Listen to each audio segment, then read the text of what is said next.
Hello there, my old friend. Tonight, our quest takes us through a collection of old fairy tales written down by Hans Christian Andersen. Now, settle in, take a deep breath, and let's travel back to an age of myth and legend. The Old Street Lamp. Did you ever hear the story of the old street lamp? It is not remarkably interesting, but for once in a way you may as well listen to it. It was a most respectable old lamp, which had seen many, many years of service, and now was to retire with a pension. It was this evening at its post for the last time, giving light to the street. His feelings were something like those of an old dancer at the theatre, who is dancing for the last time, and knows that on the morrow she will be in her garret, alone and forgotten. The lamp had very great anxiety about the next day, for he knew that he had to appear for the first time at the town hall, to be inspected by the mayor and the council, who were to decide if he were fit for further service or not, whether the lamp was good enough to be used to light the inhabitants of one of the suburbs or in the country at some factory, and if not, it would be sent at once to an iron foundry to be melted down.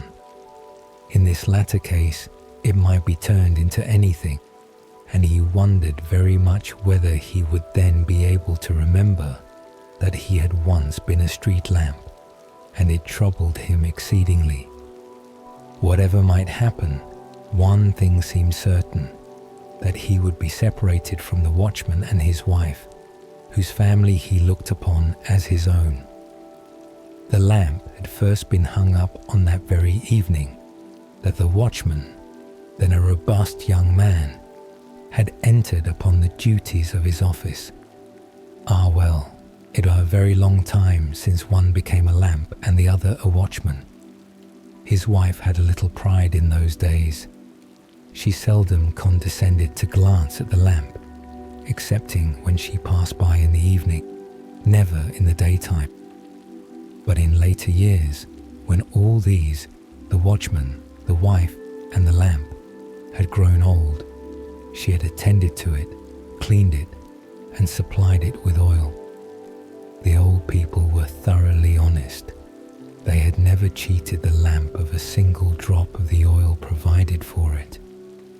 This was the lamp's last night in the street, and tomorrow he must go to the town hall. Two very dark things to think of. No wonder he did not burn brightly. Many other thoughts also passed through his mind. How many persons he had lighted on their way, and how much he had seen. As much, very likely, as the mayor and corporation themselves. None of these thoughts were uttered aloud, however, for he was a good, honourable old lamp, who would not willingly do harm to anyone, especially to those in authority. As many things were recalled to his mind, the light would flash up with sudden brightness.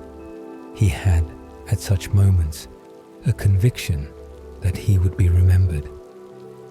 There was a handsome young man once, thought he. It is certainly a long while ago, but I remember he had a little note, written on pink paper with a gold edge. The writing was elegant, evidently a lady's hand.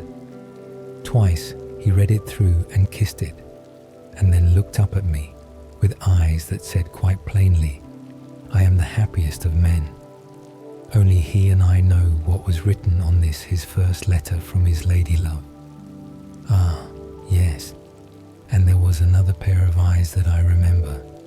It is really wonderful how the thoughts jump from one thing to another.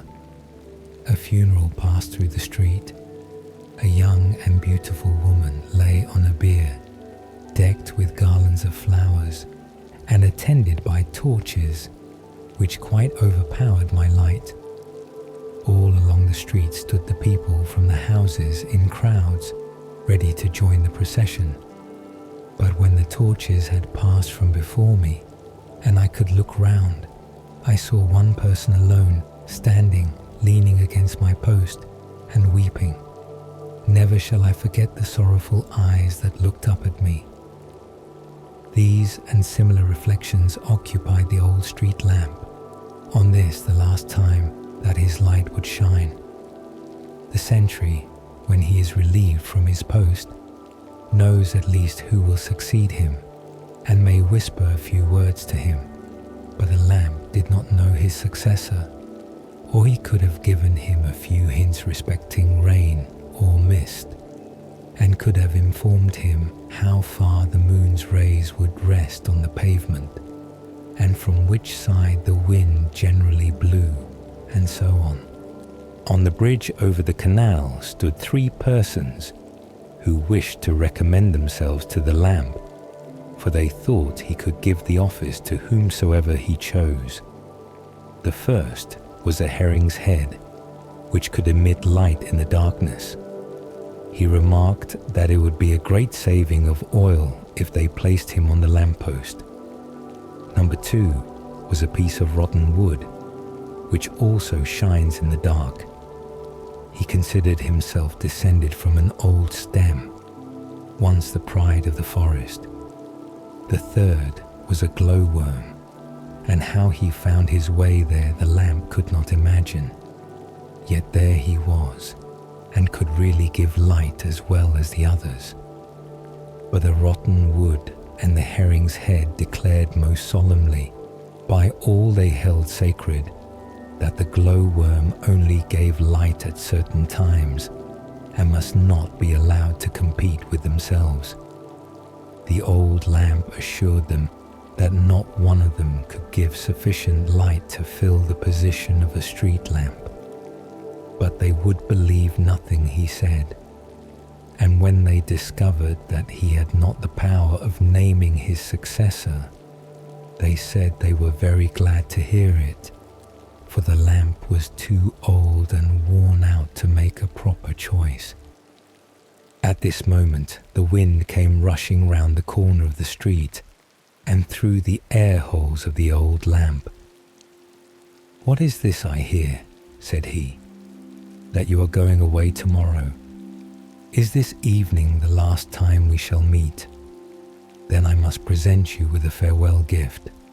I will blow into your brain, so that in future you shall not only be able to remember all that you have seen or heard in the past, but your light within shall be so bright that you shall be able to understand all that is said or done in your presence." "Oh, that is really a very, very great gift," said the old lamp. "I thank you most heartily. I only hope I shall not be melted down." "That is not likely to happen yet," said the wind, "and I will also blow a memory into you, so that should you receive other similar presents, your old age will pass very pleasantly." "That is if I am not melted down," said the lamp. "But should I in that case still retain my memory?" "Do be reasonable, old lamp," said the wind, puffing away. At this moment the moon burst forth from the clouds. "What will you give the old lamp?" asked the wind. "I can give nothing," she replied. "I am on the wane, and no lamps have ever given me light, while I have frequently shone upon them." And with these words the moon hid herself again behind the clouds, that she might be saved from further importunities. Just then a drop fell upon the lamp from the roof of the house, but the drop explained that he was a gift from those grey clouds, and perhaps the best of all gifts. "I shall penetrate you so thoroughly," he said, "that you will have the power of becoming rusty, and if you wish it, to crumble into dust in one night."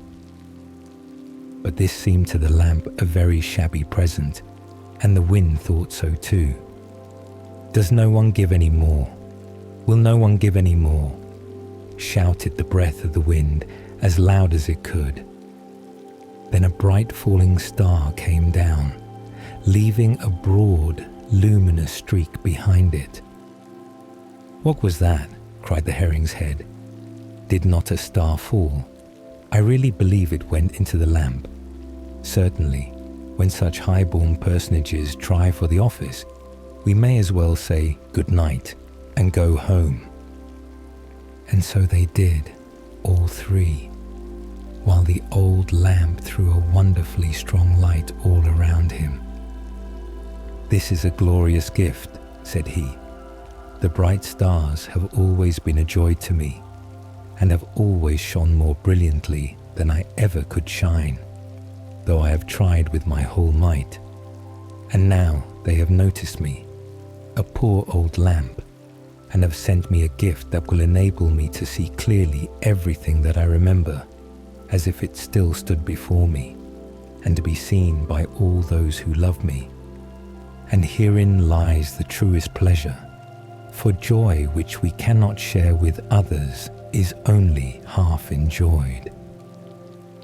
"That sentiment does you honor," said the wind, "but for this purpose wax lights will be necessary. If these are not lighted in you, your particular faculties will not benefit others in the least. The stars have not thought of this. They suppose that you and every other light must be a wax taper, but I must go down now." So he laid himself to rest. "Wax tapers indeed," said the lamp. "I have never yet had these, nor is it likely I ever shall, if I could only be sure of not being melted down." The next day. Well, perhaps we had better pass over the next day. The evening had come, and the lamp was resting in a grandfather's chair, and guess where?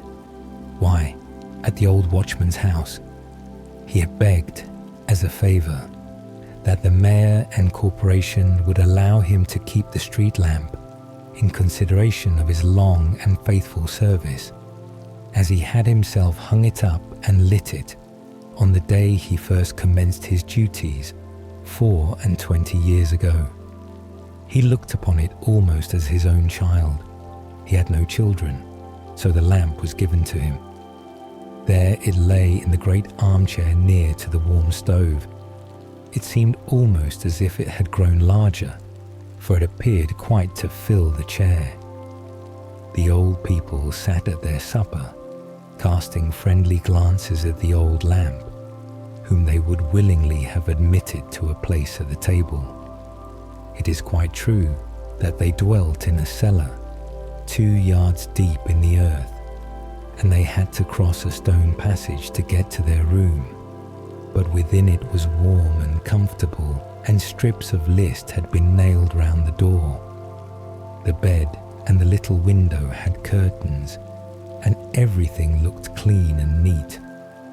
On the window seat stood 2 curious flower pots, which a sailor named Christian had brought over from the East or West Indies. They were of clay, and in the form of 2 elephants with open backs. They were hollow and filled with earth, and through the open space flowers bloomed. In one grew some very fine chives or leeks. This was the kitchen garden. The other elephant, which contained a beautiful geranium, they called their flower garden. On the wall hung a large coloured print representing the Congress of Vienna and all the kings and emperors at once. A clock with heavy weights hung on the wall and went tick-tick steadily enough, yet it was always rather too fast, which, however, the old people said was better than being too slow. They were now eating their supper, while the old street lamp, as we have heard, lay in the grandfather's armchair near the stove. It seemed to the lamp as if the whole world had turned round, but after a while the old watchman looked at the lamp and spoke of what they had both gone through together, in rain and in fog, during the short bright nights of summer, or in the long winter nights, through the drifting snowstorms when he longed to be at home in the cellar. Then the lamp felt it was all right again. He saw everything that had happened quite clearly, as if it were passing before him. Surely the wind had given him an excellent gift. The old people were very active and industrious. They were never idle for even a single hour.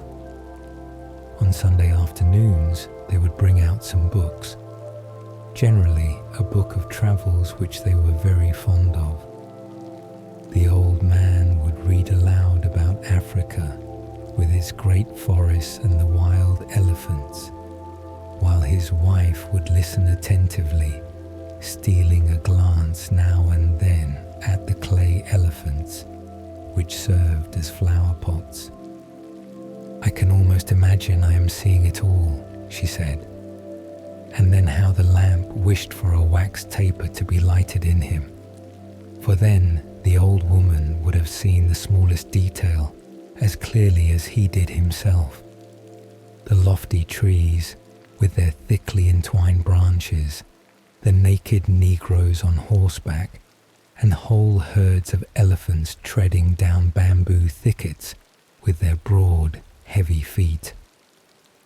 "What is the use of all my capabilities," sighed the old lamp, "when I cannot obtain any wax lights? They have only oil and tallow here, and these will not do." One day, a great heap of wax candle ends found their way into the cellar. The larger pieces were burnt, and the smaller ones the old woman kept for waxing her thread. So there were now candles enough, but it never occurred to anyone to put a little piece in the lamp. "Here I am now with my rare powers," thought the lamp.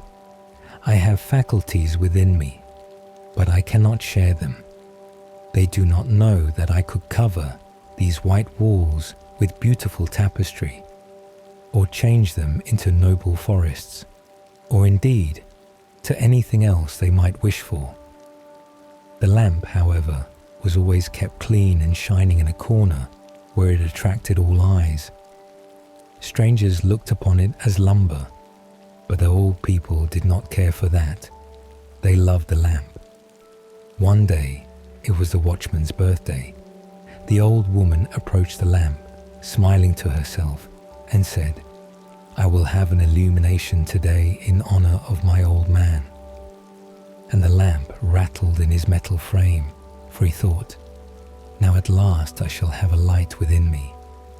But after all, no wax light was placed in the lamp, but oil as usual. The lamp burned through the whole evening, and began to perceive too clearly that the gift of the stars would remain a hidden treasure all his life.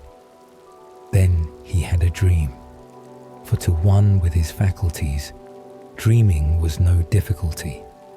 It appeared to him that the old people were dead, and that he had been taken to the iron foundry to be melted down. It caused him quite as much anxiety as on the day when he had been called upon to appear before the mayor and the council at the town hall. But though he had been endowed with the power of falling into decay from rust when he pleased, he did not make use of it. He was therefore put into the melting furnace and changed into as elegant an iron candlestick as you could wish to see, one intended to hold a wax taper. The candlestick was in the form of an angel holding a nosegay, in the center of which the wax taper was to be placed.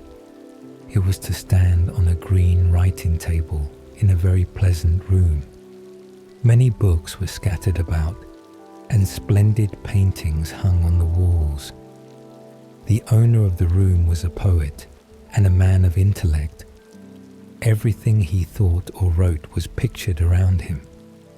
Nature showed herself to him sometimes in the dark forests, at others in cheerful meadows where the storks were strutting about, or on the deck of a ship sailing across the foaming sea with the clear blue sky above, or at night the glittering stars.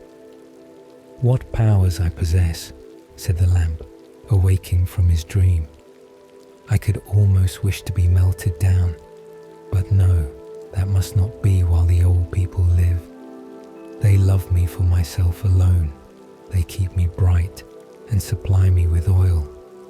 I am as well off as the picture of the Congress, in which they take so much pleasure. And from that time he felt at rest in himself, and not more so than such an honourable old lamp really deserved to be. Ole-Luk-Oie, the Dream God. There is nobody in the world who knows so many stories as Ole-Luk-Oie, or who can relate them so nicely. In the evening, while the children are seated at the table or in their little chairs, he comes up the stairs very softly, for he walks in his socks. Then he opens the doors without the slightest noise and throws a small quantity of very fine dust in their eyes, just enough to prevent them from keeping them open, and so they do not see him. Then he creeps behind them and blows softly upon their necks till their heads begin to droop. But Ole-Luk-Oie does not wish to hurt them, for he is very fond of children and only wants them to be quiet that he may relate to them pretty stories, and they never are quiet until they are in bed and asleep. As soon as they are asleep, Ole-Luk-Oie seats himself upon the bed. He is nicely dressed. His coat is made of silken stuff. It is impossible to say of what colour, for it changes from green to red, and from red to blue as he turns from side to side. Under each arm he carries an umbrella. One of them, with pictures on the inside, he spreads over the good children, and then they dream the most beautiful stories the whole night. But the other umbrella has no pictures, and this he holds over the naughty children, so that they sleep heavily and wake in the morning without having dreamed at all. Now we shall hear how Ole-Luk-Oie came every night during a whole week to the little boy named Hjalmar, and what he told him. There were 7 stories, as there are 7 days in the week. Monday.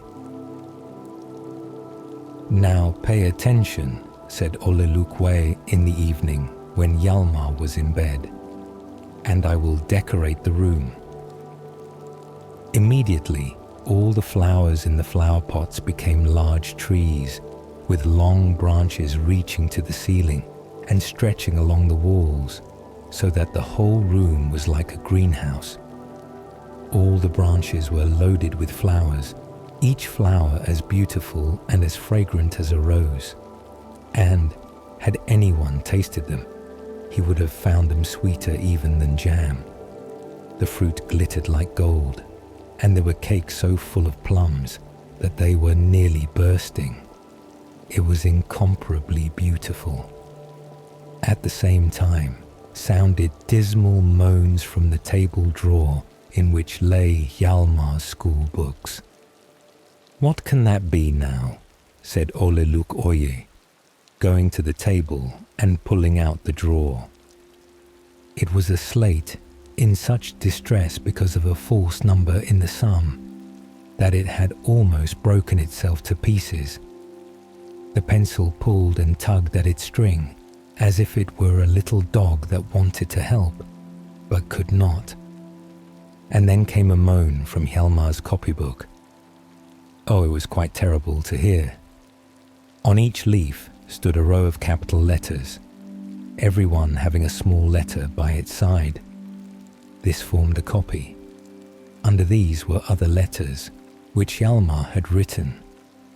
They fancied they looked like the copy, but they were mistaken, for they were leaning on one side as if they intended to fall over the pencil lines. See, this is the way you should hold yourselves, said the copy. Look here, you should slope thus, with a graceful curve. "Oh, we are very willing to do so, but we cannot," said Hjalmar's letters. "We are so wretchedly made." "You must be scratched out then," said Ole-Luk-Oie.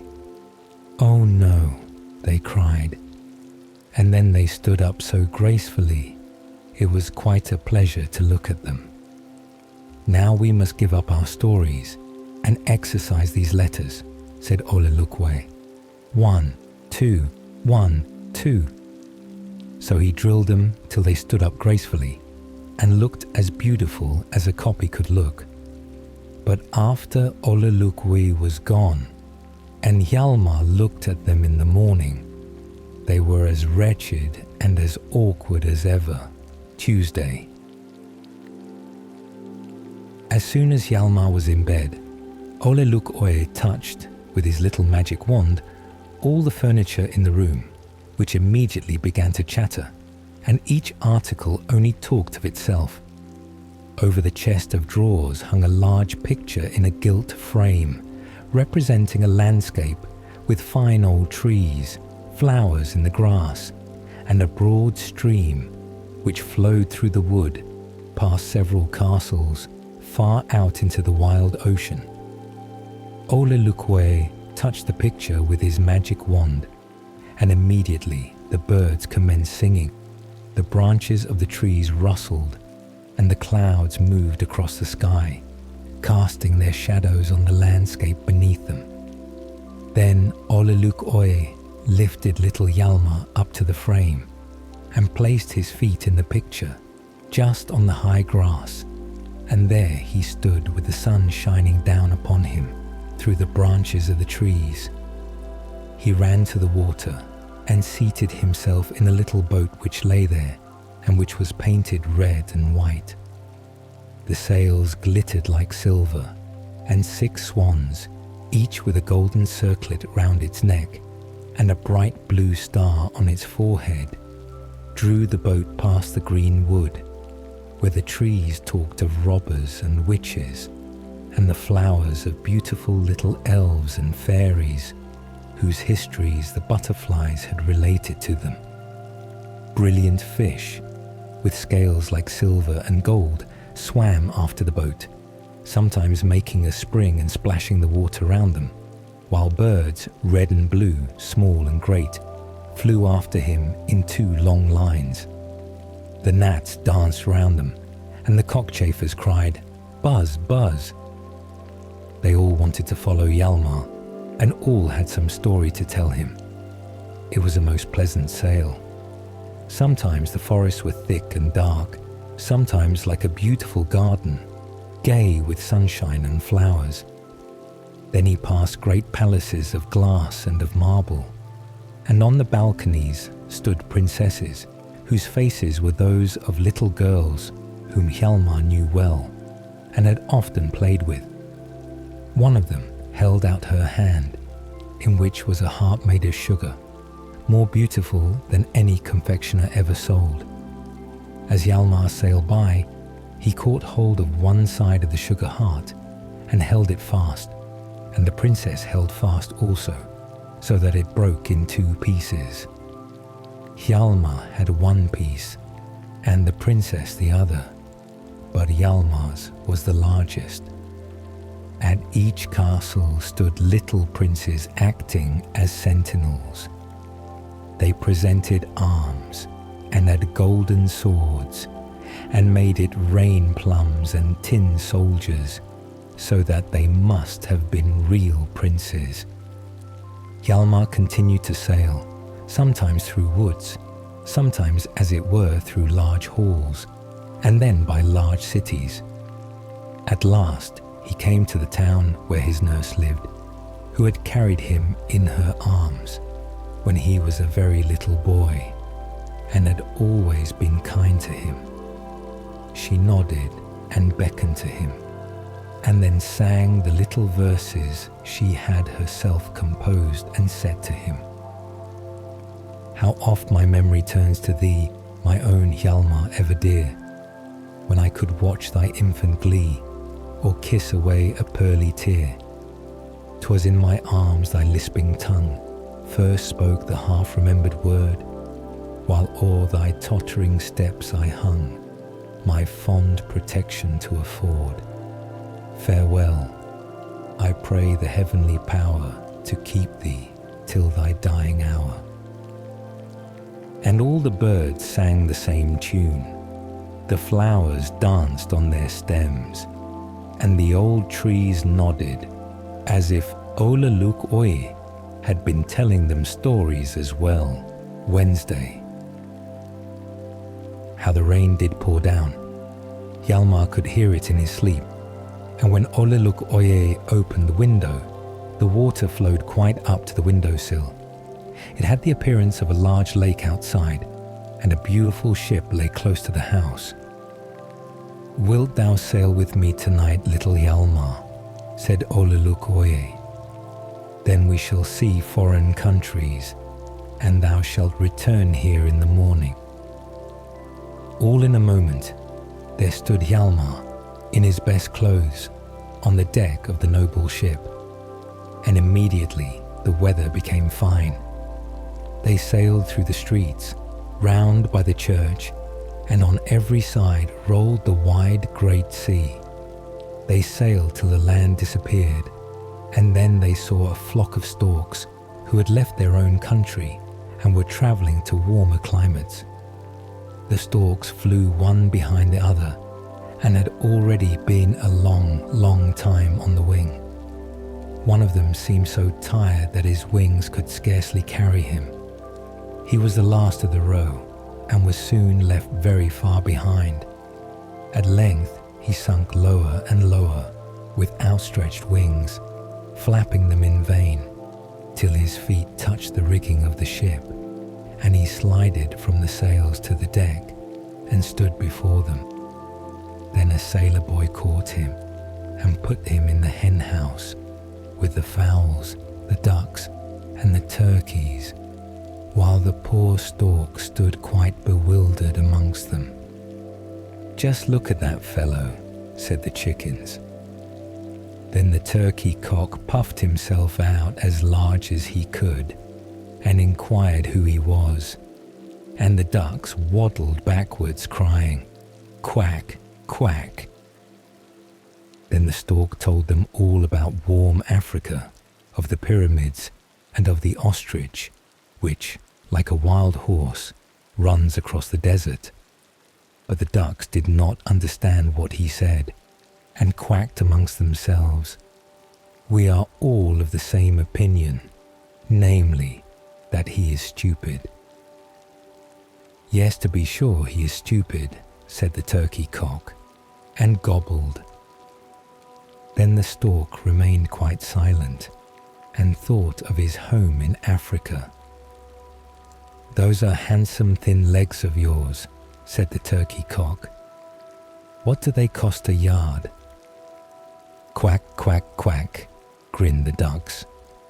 But the stork pretended not to hear.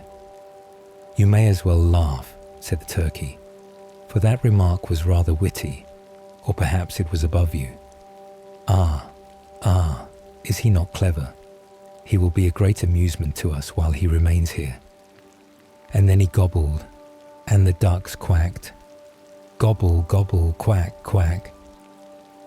What a terrible uproar they made, while they were having such fun among themselves. Then Hjalmar went to the hen house, and opening the door, called to the stork. Then he hopped out on the deck. He had rested himself now, and he looked happy, and seemed as if he nodded to Hjalmar, as if to thank him. Then he spread his wings, and flew away to warmer countries, while the hens clucked, the ducks quacked, and the turkey cock turned quite scarlet in the head. "Tomorrow you shall be made into soup," said Hjalmar to the fowls. And then he awoke, and found himself lying in his little bed. It was a wonderful journey, which Ole-Luk-Oie had made him take this night, Thursday. "What do you think I have got here?" said Ole-Luk-Oie, Do not be frightened, and you shall see a little mouse." And then he held out his hand to him, in which lay a lovely little creature. "It has come to invite you to a wedding. 2 little mice are going to enter into the marriage state tonight. They reside under the floor of your mother's storeroom, and that must be a fine dwelling place." "But how can I get through the little mouse hole in the floor?" asked Hjalmar. "Leave me to manage that," said Ole-Luk-Oie. "I will soon make you small enough." And then he touched Hjalmar with his magic wand, whereupon he became less and less, until at last he was not longer than a little finger. "Now you can borrow the dress of the tin soldier. I think it will just fit you. It looks well to wear a uniform when you go into company." "Yes, certainly," said Hjalmar. And in a moment he was dressed as neatly as the neatest of all tin soldiers.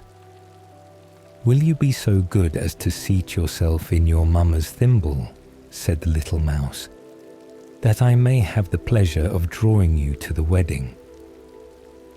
"Will you really take so much trouble, young lady?" said Hjalmar. And so, in this way, he rode to the mouse's wedding. First, they went under the floor, and then passed through a long passage, which was scarcely high enough to allow the thimble to drive under, and the whole passage was lit up with the phosphorescent light of rotten wood. "Does it not smell delicious?" asked the mouse as she drew him along. "The wall and the floor have been smeared with bacon rind. Nothing can be nicer." Very soon they arrived at the bridal hall. On the right stood all the little lady mice, whispering and giggling, as if they were making game of each other. To the left were the gentleman mice, stroking their whiskers with their forepaws. And in the center of the hall could be seen the bridal pair, standing side by side in a hollow cheese rind and kissing each other, while all eyes were upon them, for they had already been betrothed and were soon to be married. More and more friends kept arriving, till the mice were nearly treading each other to death. For the bridal pair now stood in the doorway, and none could pass in or out. The room had been rubbed over with bacon rind, like the passage, which was all the refreshment offered to the guests. But for dessert they produced a pea, on which a mouse belonging to the bridal pair had bitten the first letters of their names. This was something quite uncommon. All the mice said it was a very beautiful wedding, and that they had been very agreeably entertained. After this, Hjalmar returned home. He had certainly been in grand society, but he had been obliged to creep under a room and to make himself small enough to wear the uniform of a tin soldier. Friday. "It is incredible how many old people there are who would be glad to have me at night," said Ole-Luk-Oie, "especially those who have done something wrong.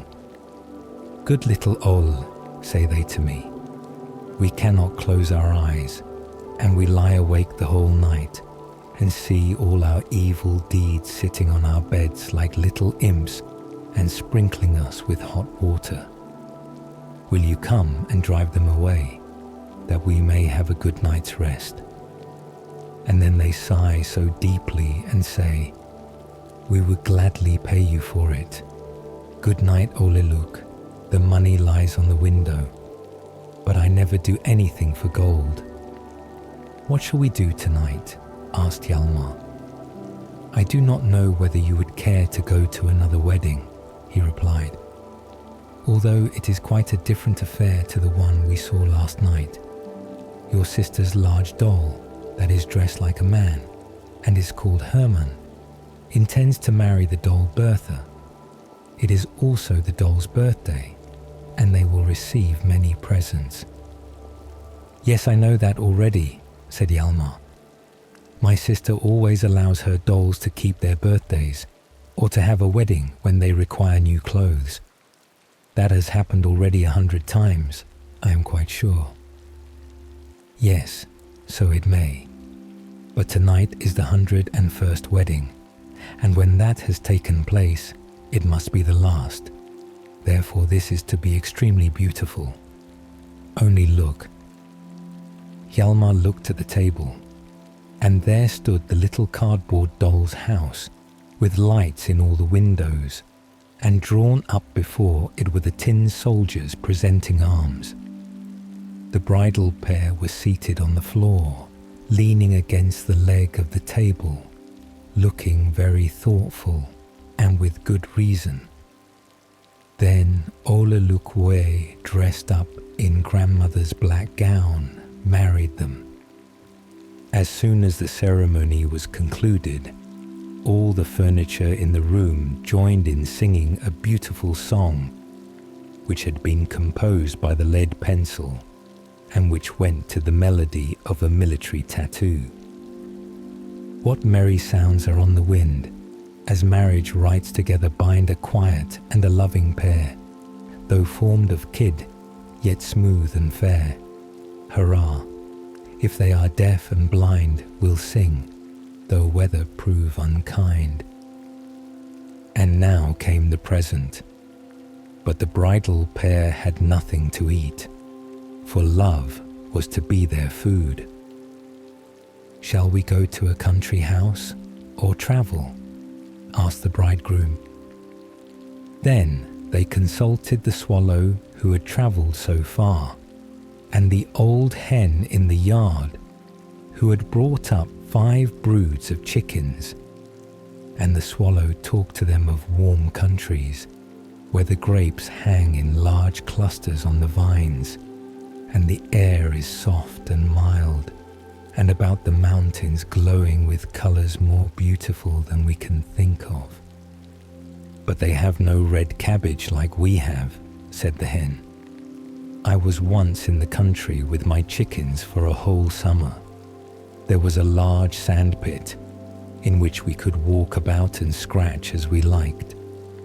Then we got into a garden in which grew red cabbage. Oh, how nice it was! I cannot think of anything more delicious. But one cabbage stalk is exactly like another," said the swallow, "and here we have often bad weather."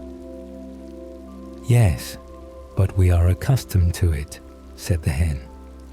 "But it is so cold here, and freezes sometimes." "Cold weather is good for cabbages," said the hen.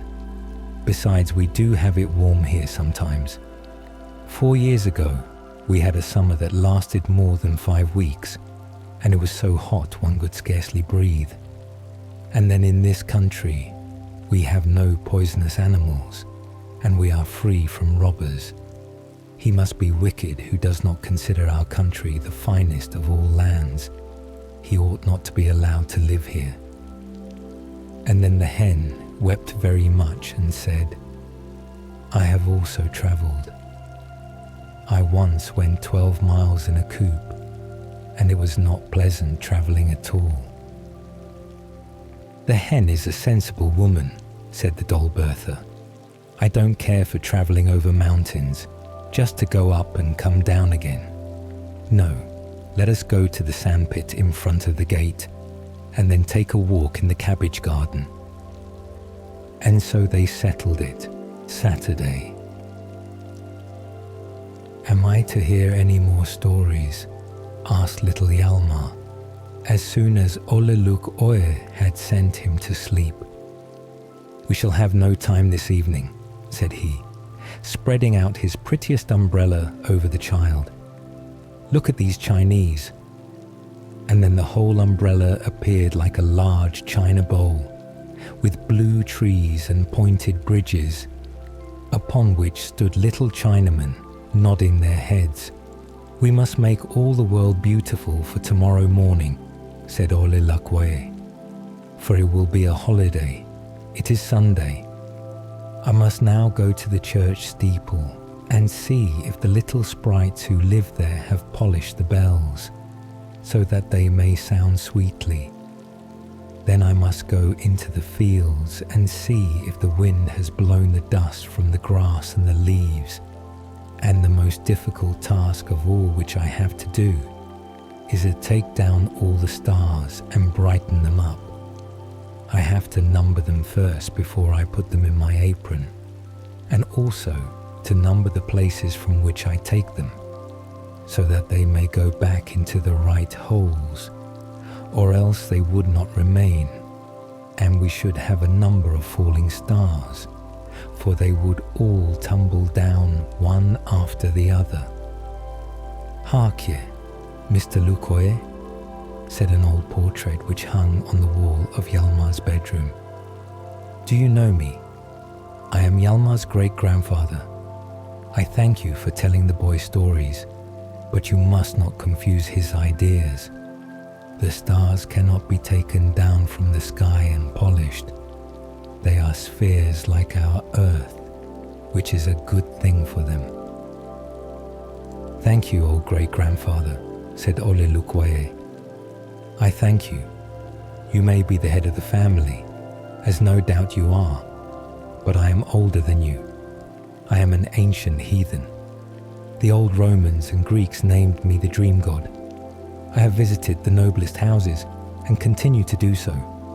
Still, I know how to conduct myself both to high and low, and now you may tell the stories yourself. And so, Ole-Luk-Oie walked off, taking his umbrellas with him. Well, well, one is never to give an opinion, I suppose, grumbled the portrait. And it woke Hjalmar, Sunday. Good evening, said Ole-Luk-Oie. Hjalmar nodded, and then sprang out of bed, and turned his great-grandfather's portrait to the wall, so that it might not interrupt them as it had done yesterday.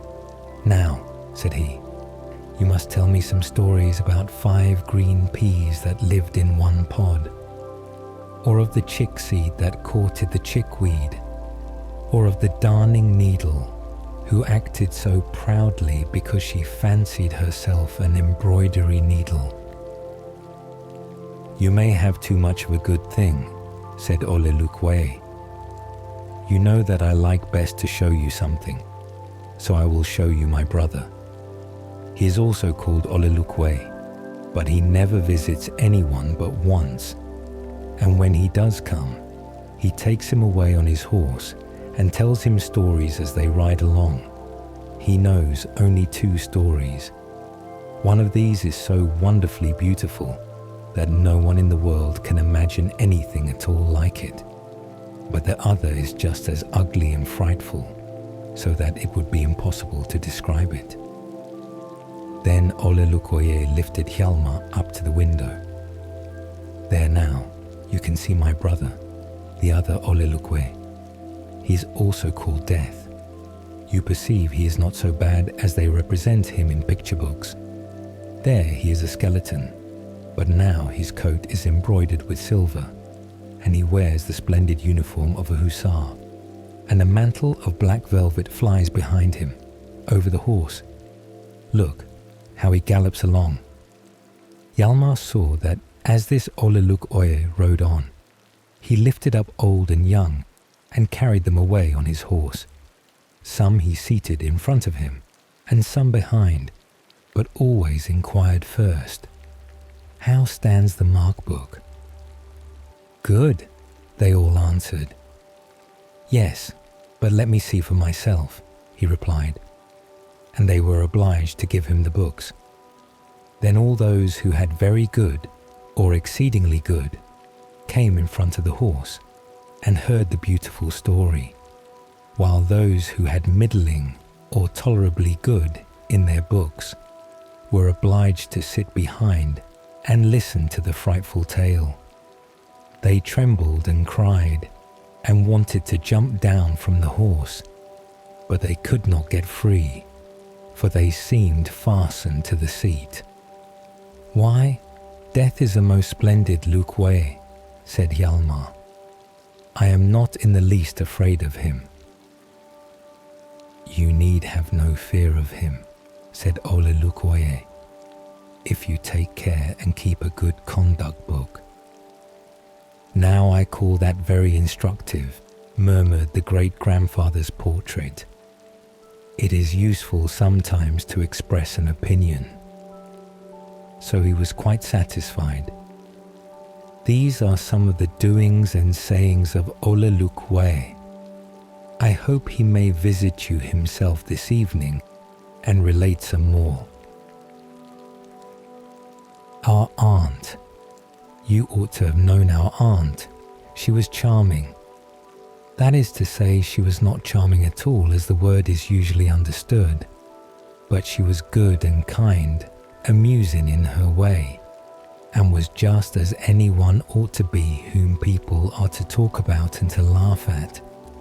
She might have been put into a play, and wholly and solely on account of the fact that she only lived for the theatre and for what was done there. She was an honourable matron, but Agent Fabs, whom she used to call Flabs, declared that our aunt was stage-struck. "The theatre is my school," said she, "the source of my knowledge. From thence I have resuscitated biblical history. Now, Moses and Joseph in Egypt, there are operas for you. I get my universal history from the theatre, my geography, and my knowledge of men. Out of the French pieces, I get to know life in Paris, slippery but exceedingly interesting. How I have cried over La Famille Roquebourg, that the man must drink himself to death, so that she may marry the young fellow. Yes, how many tears I have wept in the 50 years I've subscribed to the theatre." Our aunt knew every acting play, every bit of scenery, every character, every one who appeared or had appeared. She seemed really only to live during the 9 months the theatre was open. Summertime without a summer theatre seemed to be only a time that made her old, while, on the other hand, a theatrical evening that lasted till midnight was a lengthening of her life. She did not say, as other people do, "Now we shall have spring, the stalk is here," or "They've advertised the first strawberries in the papers." She, on the contrary, used to announce the coming of autumn with, "Have you heard they're selling boxes for the theatre? Now the performances will begin." She used to value a lodging entirely according to its proximity to the theatre. It was a real sorrow to her when she had to leave the little lane behind the playhouse and move into the great street that lay a little farther off, and live there in a house where she had no opposite neighbours. "At home," said she, "my windows must be my opera box. One cannot sit and look into oneself till one's tired. One must see people. But now I live just as if I'd go into the country. If I want to see human beings, I must go into my kitchen and sit down on the sink, for there only I have opposite neighbours. No, when I lived in my dear little lane, I could look straight down into the ironmonger's shop and had only 300 paces to the theatre. And now I've 3,000 paces to go, military measurement." Our aunt was sometimes ill, but however unwell she might feel, she never missed the play. The doctor prescribed one day that she should put her feet in a bran bath, and she followed his advice. But she drove to the theatre all the same, and sat with her feet in bran there. If she had died there, she would have been very glad. Thorwaldsen died in the theatre, and she called that a happy death. She could not imagine but that in heaven there must be a theatre too.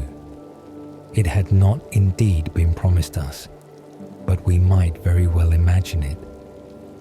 The many distinguished actors and actresses who had passed away must surely have a field for their talent. Our aunt had an electric wire from the theatre to her room. A telegram used to be dispatched to her at coffee time, and it used to consist of the words, "Herr Sivertsen is at the machinery," for it was he who gave the signal for drawing the curtain up and down and for changing the scenes. From him she used to receive a short and concise description of every piece. His opinion of Shakespeare's Tempest was mad nonsense. There's so much to put up, and the first scene begins with water to the front of the wings. That is to say, the water had to come forward so far. But when, on the other hand, the same interior scene remained through 5 acts, he used to pronounce it a sensible, well-written play, a resting play, which performed itself without putting up scenes. In earlier times, by which name our aunt used to designate 30 years ago, she and the before-mentioned Herr Sivertsen had been younger. At that time, he had already been connected with the machinery and was, as she said, her benefactor. It used to be the custom in those days that in the evening performances in the only theatre the town possessed, spectators were admitted to the part called the flies over the stage, and every machinist had 1 or 2 places to give away. Often the flies were quite full of good company. It was said that generals' wives and privy councillors' wives had been up there. It was quite interesting to look down behind the scenes and to see how the people walked to and fro on the stage when the curtain was down. Our aunt had been there several times, as well when there was a tragedy as when there was a ballet. For the pieces in which there were the greatest number of characters on the stage were the most interesting to see from the flies. One sat pretty much in the dark up there, and most people took their supper up with them. Once, 3 apples and a great piece of bread and butter and sausage fell down right into the dungeon of Ugolino, where that unhappy man was to be starved to death. And there was great laughter among the audience. The sausage was one of the weightiest reasons why the worthy management refused in future to have any spectators up in the flies. "But I was there 37 times," said our aunt, "and I shall always remember Mr. Sivertsen for that." On the very last evening, when the flies were still open to the public, the Judgment of Solomon was performed, as our aunt remembered very well. She had, through the influence of her benefactor, Herr Sivertsen, procured a free admission for the agent Fabs, although he did not deserve it in the least, for he was always cutting his jokes about the theatre and teasing our aunt. But she had procured him a free admission to the flies for all that. He wanted to look at this player stuff from the other side. Those were his own words, and they were just like him, said our aunt. He looked down from above on the Judgment of Solomon and fell asleep over it. One would have thought that he had come from a dinner where many toasts had been given. He went to sleep and was locked in. And there he sat through the dark night in the flies, and when he woke, he told a story, but our aunt would not believe it. The Judgment of Solomon was over, he said, and all the people had gone away, upstairs and downstairs. But now the real play began, the afterpiece, which was the best of all, said the agent. Then life came into the affair. It was not the Judgment of Solomon that was performed, No, a real court of judgment was held upon the stage, and Agent Fabs had the impudence to try and make our aunt believe all this. That was the thanks she got for having got him a place in the flies. What did the agent say? Why, it was curious enough to hear, but there was malice and satire in it. It looked dark enough up there, said the agent, but then the magic business began. A great performance, the judgment in the theatre. The box keepers were at their posts, and every spectator had to show his ghostly passbook, that it might be decided if he was to be admitted with hands loose or bound, and with or without a muzzle.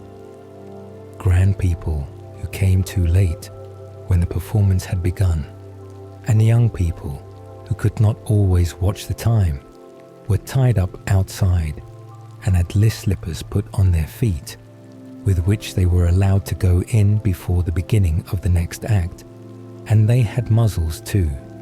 And then the judgment on the stage began. All malice, and not a bit of truth in it, said our aunt.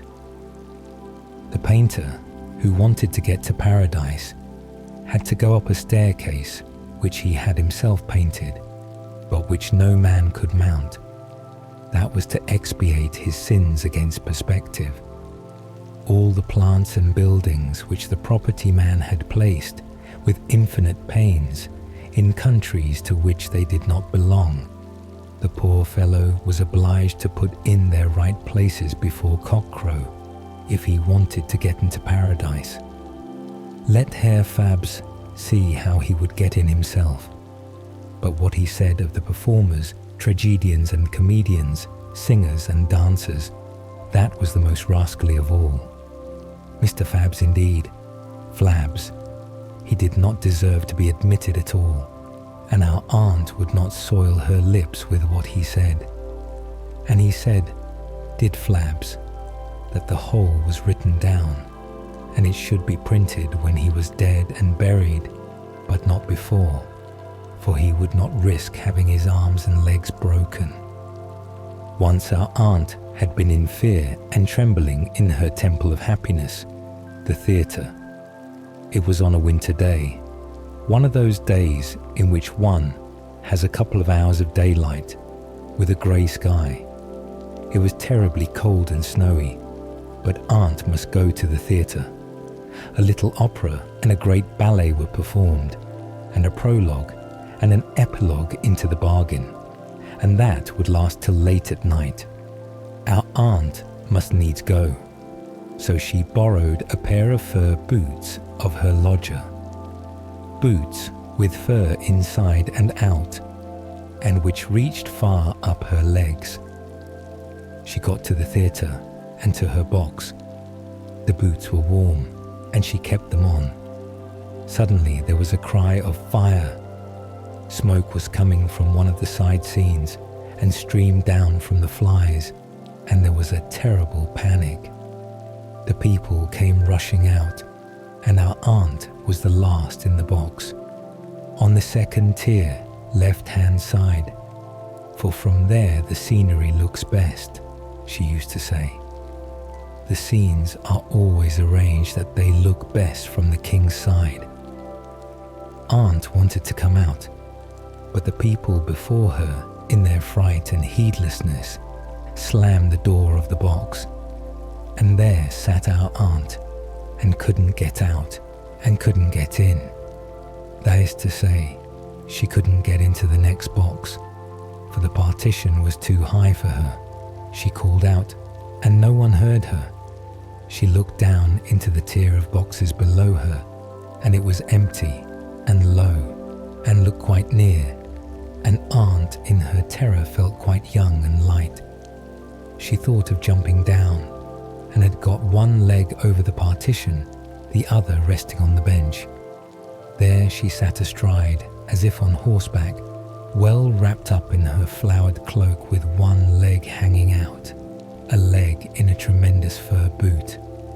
That was a sight to behold, and when it was beheld, our aunt was heard too, and was saved from burning, for the theatre was not burned down. That was the most memorable evening of her life, and she was glad that she could not see herself, for she would have died with confusion. Her benefactor in the machinery department, Herr Sivertsen, visited her every Sunday, but it was a long time from Sunday to Sunday. In the latter time, therefore, she used to have in a little child for the scraps, that is to say, to eat up the remains of the dinner. It was a child employed in the ballet, one that certainly wanted feeding. The little one used to appear sometimes as an elf, sometimes as a page. The most difficult part she had to play was the lion's hind leg in the magic flute. But as she grew larger, she could represent the 4 feet of the lion. She certainly only got half a guilder for that, whereas the hind legs were paid for with a whole guilder. But then she had to walk bent, and to do without fresh air. That was all very interesting to hear, said our aunt. She deserved to live as long as the theatre stood, but she could not last so long, and she did not die in the theatre, but respectably in her bed. Her last words were, moreover, not without meaning. She asked, "What will the play be tomorrow?" At her death, she left about $500. We presume this from the interest, which came to $20. This our aunt had destined as a legacy for a worthy old spinster who had no friends. It was to be devoted to a yearly subscription for a place in the second tier, on the left side, for the Saturday evening. For on that evening 2 pieces were always given, it said in the will. And the only condition laid upon the person who enjoyed the legacy was that she should think every Saturday evening of our aunt, who was lying in her grave. This was our aunt's religion. And so, our quest through these timeless tales comes to an end. With the story's final words, you have completed this sleepy quest. May your dreams be filled with magic until the next adventure begins. Rest well, traveler.